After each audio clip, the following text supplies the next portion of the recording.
Welcome to the Andy Stanley Leadership Podcast, a conversation designed to help leaders go further faster. On today's podcast, we'll begin a 2-month conversation about some of the lessons we've learned in our first 20 years. Andy, I don't know about you, but it's hard for me to believe it's been 20 years. Yeah, October 1995, we became an organization, and off we went. Just celebrated our 20th with some friends and family yesterday, and it's like a blink. It is. And you know, I'm really looking forward to these podcasts because we're going to dig into just a few of the things that I think we've learned. The thing that'll make these two podcasts unique is that we're not saying, here's some things we think everybody should do. What we're going to talk about are the things that we actually did that actually made a difference. And one of the challenges in leadership literature is, you read the books, you read the articles, you underline them, you hand them out to your team, you discuss them for months, and you wonder, is this important? I mean, it all seems important. Anybody that in theory, this should work. Yeah, a compelling writer can make anything sound important. And you think, oh my gosh, if we don't embrace this principle, or maybe this really is the solution. And so we talk about those kinds of things, and there's value in all that. So for these next two podcasts, Lane and I are going to take the things that actually made a difference and talk about those. In other words, knowing what we know now, if we were to go back 20 years and start over, of all the things we read, of all the things that we thought were important, of all the things that we taught our staff, what are the handful of things that, wow, we know from our experience, these things really made a difference. We read some great stuff. We heard some great stuff. We tried some great stuff. Some stuff came and went, lost sight of it. Oh, yeah, remember when we read that? We never did anything with it. But these are the really 4 or 5 things that we read, none of this is original with us probably, that we implemented that really made a significant difference. So I think these are going to be 2 very helpful podcasts. All right, let's get started now. These aren't necessarily in order of importance. No, and I'm glad you said that, because I want to talk about the most important one at the very end, which will be at the end of next month's podcast. Okay. Well, we're going to start with this one, and it is that you have to have a uniquely better product or idea. Yeah, and this is something we never talk about on our podcast specifically because we're in a nonprofit. We create churches, so the whole idea of a product or idea. But looking back, part of our success, or a big part of our success, is we had what I call a uniquely better product, or in our case, idea. And here's what I mean by that. Not unique in, what is that or what does that do? Remember the first time you saw a Segway? A Segway wasn't a version of something. It was just a Segway. It was a new thing. It's like, what is that? So a Segway certainly falls within the category of what I'm talking about. But when I say unique and better, it's essentially a unique approach to something that already exists, a category that perhaps already exists, that's also better. And again, when I say unique, I mean somebody sees it and they say, I know what that is and I know what that does, but that's unique. That seems to be a better one of those. Better is, again, it does what it's supposed to do, but it does it better than the competition. I remember the first time a Cutco knife salesman came to our house. I'm sure some of our listeners are familiar with Cutco knives. And we already had knives. I mean, we didn't need knives. In fact, we didn't even use the knives we had. But here's this college kid, and he was a friend of a friend, and he came in and did the display. But when this kid pulled out the scissors and cut the edge off a penny, I was sold. Now, again, I knew what scissors did. We already had scissors, but that was unique and that was better. And I'm sure every man in America who has seen this demonstration is like, honey, we're buying those knives. Yeah. I want scissors that can cut through a penny. So again, when you think about a product, whether it's a product or an idea, there has to be something unique and it has to be perceived as better. And again, when you talk about nonprofit world or church, that may sound funny, but when I look back and think about our success, we brought something to our community that was uniquely better. Right. Well, I appreciate that kid coming to your house. I think I got Cutco knives for Christmas that year. We've been sending Cutco knives to people ever since. So, yeah. That was great. Yeah. Well, Andy, when you think then about our history, what is it in your mind that made it a uniquely better product or idea? Our product was an engaging church experience that engaged the entire family. It was an engaging church experience that engaged the entire family, especially men. Now, again, everybody knew what a church was, and everybody already had assumptions about church. Again, hey, it's a pair of scissors. Hey, it's a set of knives. I know what a bicycle does. Everybody knows what a church does, but we had a uniquely great church because we created a uniquely great experience for the entire family. So it stood out. And again, whatever the product is, whatever the organization is, if you ask me, hey, what's important looking back, you've got to start with something that's a standout product or a standout idea. Andy, you've said in the past, when we first got started, when you have the only hot dog stand in town, you don't even have to have that good a hot dog. Yeah, and in the early days, our product, our idea was unique, and it was uniquely better. I mean, people who want to go to church are looking for the best church for their family. So in the early days, it was unique. It stood out. It wasn't a segue. It wasn't a what is that? It wasn't a category buster. It was just a new and improved version of a local church. Andy, I think this concept of being unique is reflected in a question that we ask a lot, and that is, if your idea or your product ceased to exist, what would be missed? Who would miss you? Yeah, and this is a really important question because if you're listening today and you work in a company, an older company or a company that's developing products, or you've been doing the same thing over and over and over, regardless, I think it's always an important question to ask. If suddenly our product or if our company or if our franchise or whatever your context is, if it suddenly ceased to exist, what would be missed and who would miss you? What would be missed if you're doing a what that a whole lot of other people are doing? What about your particular company or your particular product disappearing? What specifically would be missed, and who would miss you? In other words, there's a customer base that would suddenly have to go and use somebody else's product. What would what would be missed, and who would miss you?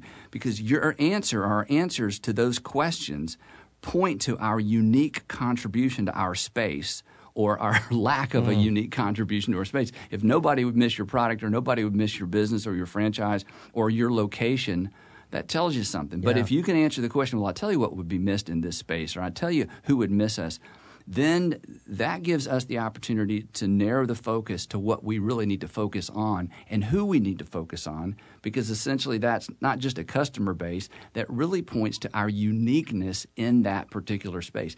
So we ask that question early on, and we ask that question all the time. There's lots of churches in the areas where we plant churches, and in our case, there are a lot of churches that are doing exactly what we do, essentially the way we do it, who are very open-handed and say, and we learned it from you. And in our case, that's fine. Local churches generally don't compete in the way that they used to in terms of, style and all that sort of thing. So that's a win for us. But at the same time, we have to continue to ask the question, okay, so there's another dozen churches essentially doing what we do the way we do it. But if we were to disappear, would anything be missing? And if not, that should bother us. And if so, what does that say about what we need to continue to focus on to continue to be unique and better?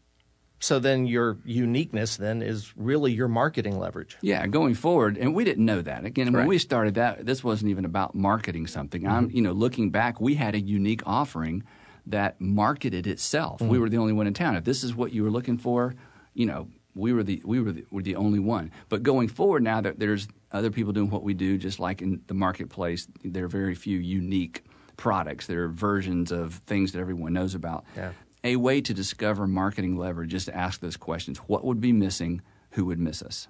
So essentially, 20 years ago, we created enjoyable, helpful church experiences, and that was our unique contribution, not to a new category or even a new product, but basically a 2,000-year-old product. This was our unique contribution to something that's been around for a long, long time. So the point of all this is, again, if you said, hey, what's a handful of things that you would do again based on 20 years of experience, I would say, wow, we lucked out, or we stumbled upon a unique approach to something that's been around for a long time, and we leveraged the heck out of it. And that was a big part of our success and continues to be. So, Andy, what would you say to a listener who, if they ask that question, isn't sure what would be missed or if anybody would even miss them? Well, if this is somebody who's considering a launch of a company or franchise or something new to an area, then I would say wait. In other words, if again, as a leader, if I'm not sure what I'm bringing to the marketplace that's unique, I guarantee you nobody else is. If it's a little bit unclear to me, it's going to be really unclear to everybody else. Well, that leads us to the second idea for this podcast, and that's really the only way to keep it uniquely better is to have a culture of continual improvement. Yeah, again, looking back, if you were to say, hey, based on what you know now, what would you do again? This is huge. And again, all of these ideas came from books, things we read, things that we brought from prior experiences. Again, did we know how important this was at the time? No. Would we emphasize this again? Absolutely. From the very beginning, we have always asked the question, how do we make it better? How do we make it better? And on this podcast, we've talked about that. That's one of our staff behaviors. We have 6 staff behaviors, and one of them is make it better. We want everybody looking for opportunities to make it better. And what that did for us and what that does for any organization, it creates, as you said, a culture of continual improvement. And when it becomes part of a culture, things that would normally create tension in an organization don't create tension because we're constantly saying, hey, it's your business to put your nose in my business, and it's my business to stick my nose in your business because I want you to be better and you want me to be better. And as everybody knows, if we all get better, we all get better. There's a cumulative effect to everybody getting better. But, tearing down the parts of silos that become obstacles to collaboration, and not just collaboration like let me help you, but hey, I noticed something. Is it okay if I tell you what I've noticed? From day one, we've done that. Now, it was easy for us day one because there were 6 of us, and we were all friends, and we all had this deep abiding sense that we don't know what we're doing, but we think it's important. So I really do think that trickle-down approach to learning and that trickle-down approach to accountability, it just became part of our culture. But I think anybody can create that kind of culture. And again, we've talked about that before. But again, if you said, hey, based on what you know now, what would you make sure you did again? I would press hard into this whole idea of a culture of continual improvement. And one of the obstacles that we had in our industry is we're in the church industry.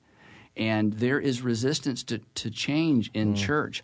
Always, always, always. It's the nature of what we do. We're talking about an unchangeable God. We deal with unchangeable text. We deal with ancient traditions. And, you begin messing with those things, and it doesn't feel like progress. It feels like you're messing with something sacred. So every industry, every company has obstacles to change.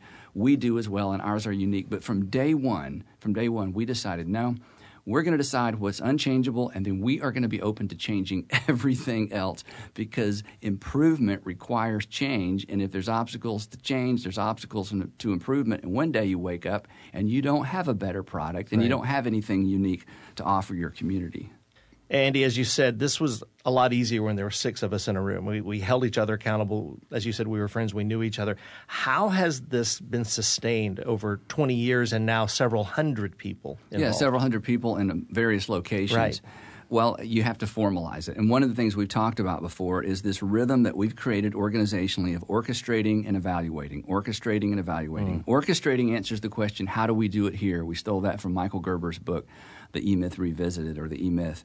Orchestration answers the question, how do we do it here? And this is how we do it here until further notified. This allows us to create predictable experiences. When you walk into your favorite restaurant, you don't mind some changes on the menu, but you want it to feel like it felt last time you were there. So there has to be that. But at the same time, if you do that forever, then you never change, you never grow. So it's orchestrate and evaluate. You document, here's how we do it here, and then you're constantly evaluating. So we really have, because of this commitment to make it better, that is a rhythm that we're in all the time. And again, if you were to say to me, Andy, you can only take 4 or 5 things back into the past and build the entire organization around these 4 or 5 things, this would definitely be one, a culture of continual improvement. And the byproduct of that continual improvement is momentum. Yeah. In fact, the definition of momentum is new, improved, and improving. Anything that's new creates momentum. It can be bad momentum, and it won't be sustained momentum. But anything that's new attracts attention. But improved means I can't make it new again, but I can improve it to where it attracts attention again. And improving means we are committed to this forever. There is no perfect product. There's no perfect environment. There's no perfect anything that's going to stay perfect for very long. Every great idea has a shelf life. Every great product has a shelf life. Every technology has a shelf life. So new, improved, and improving is how you take a new thing and create and sustain momentum. But again, all of that is within the context of an organization that is committed to continual improvement.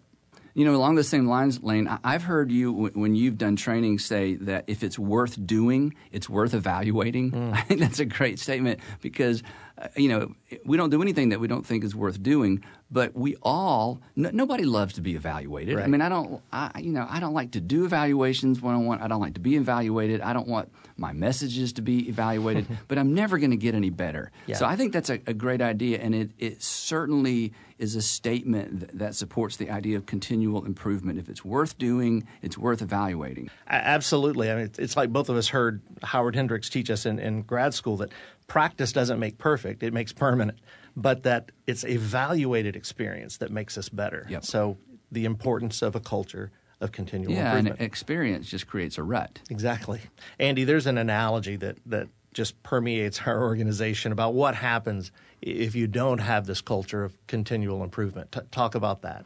Yeah, well, the imagery we've used, or the visual we've used, is an ugly old couch that everybody listening can remember growing up. Your family bought a couch, and they spent forever trying to pick the perfect couch for that room, and it was great, and they got it. It was the right fabric, and everybody loved it, and then everybody fell in love with it. And every time they moved, they took that couch. And there was sentimental value. There was, we nursed our children here. It just goes on and on and on. And guests walk in the house and they think, "What is up with that couch?" It's just ugly. And then we move it to the basement. We just can't get rid of it. Well, that everything about every organization has that same potential, especially when you created it. When you create something, you love it. You're in love with it, and everything works for a while.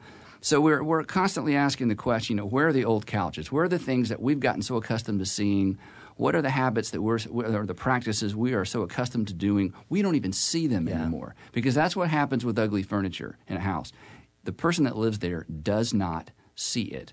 And we've all walked into retail environments. We've all gone to fast food restaurants. We've all gone to high-end restaurants where there's habitually weird stuff, and you think, they don't see it. If they saw it, they would change it. But they've been here so long, they've been doing this for so long, they've been selling this for so long, they just don't see it. So continual improvement means there has to be a context where you can have conversations about those ugly couches, which means you got to bring in people from the outside. You've got to leverage the fresh eyes of new employees. Right. So again, all those things are just part, and we've talked about some of these things before, about continual improvement and being intentional. Because if you're not intentional, it doesn't change, and what was unique and what was better becomes standard, and the world moves on without you. Andy, I think that the most difficult aspect of a culture of continual improvement is when it gets personal. Yeah, because each of us have to continually improve as leaders. It's easy to sit in a meeting and talk about a product. It's easy to sit in a meeting and talk about a process. It's easy to sit in a meeting and talk about, in our case, an environment or evaluating an environment. But if the organization is going to get better, the people in the organization have to get better. And that happens at two levels. There's skill sets that have to be improved, especially in the area of technology that's changing constantly. But everybody who brings a skill to their job description must improve with their skill set, or the organization doesn't improve. And then, and this sounds terrible, people can become that ugly old couch. Well, she's always done that. He's always done that. Well, he was here from the beginning. Well, she played a critical role 10 years ago. We're just so grateful we keep her around. And that's dishonoring to people. It feels like we're being sensitive, but it's dishonoring. But the way around that is to create, as part of a culture of a continual improvement, creating opportunities for the people in the organization to continually improve as well. And there are things that organizations do and can do systematically, but at the end of the day, Lane, and we know this, it really comes down to each individual deciding, am I willing to do what I need to do to get better at what I do so the organization can be better? So a couple of weeks ago, I asked my assistant, Diane, to sign me up for another 360 evaluation. I'd rather go to the dentist 4 times. Who wants to do that? But we've been doing this 20 years, and I lead probably the way I did 20 years ago. I've learned some things. My personality isn't going to change. My style isn't going to change. But for me not to be willing to grow as a leader says something to everybody else in the organization, and it sets our organization up to be one of those organizations that used to be unique and used to be better back in the day. And nobody wants to work in a company like that. Nobody wants to be a leadership position in a company like that. So this begins with looking in the mirror and saying, hey, as we make everything else better, how do I make me better?